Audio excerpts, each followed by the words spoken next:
মানুষ বড় অভিমানী প্রাণী।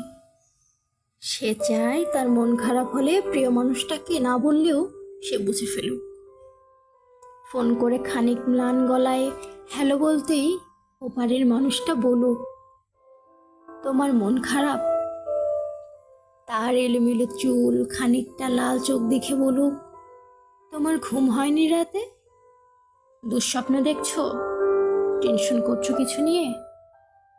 সে চায় মানুষটা বুঝুক কখন শক্ত করে বুকের সাথে চেপে ধরতে হয়, চোখের সামনে আলতো করে হাত ছুঁয়ে বন্ধ করে দিতে হয় চোখের পাতা।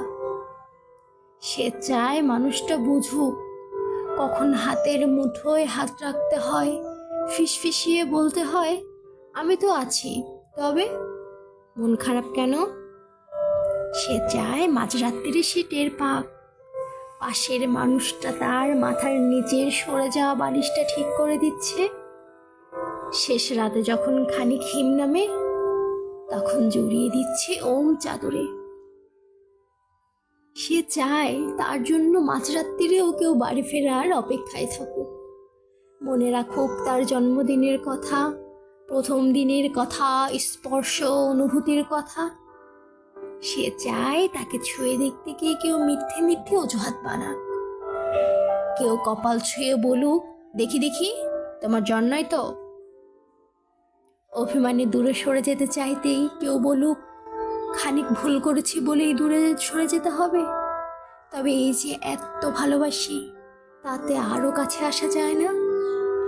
আরো আরো কাছে, অনেক অনেক কাছে। মানুষ বড় অভিমানী প্রাণী। তারা দুজনই কেবল ভাবে এসবই ওই মানুষটা করুক, ওই অন্য মানুষটা। কিন্তু শেষমেশ করা হয় না কারোরই। তাই কাছে আসা আর রঙিন দিনেরা ক্রমাগত দূরে সরে যাওয়ার ধূসর বিবর্ণ গল্প হয়। মানুষ বড্ড অভিমানী প্রাণী। অভিমানী সে ক্রমশই দূরে চলে যায়, বুকে পুষে রাখে এক সমুদ্র আক্ষেপ।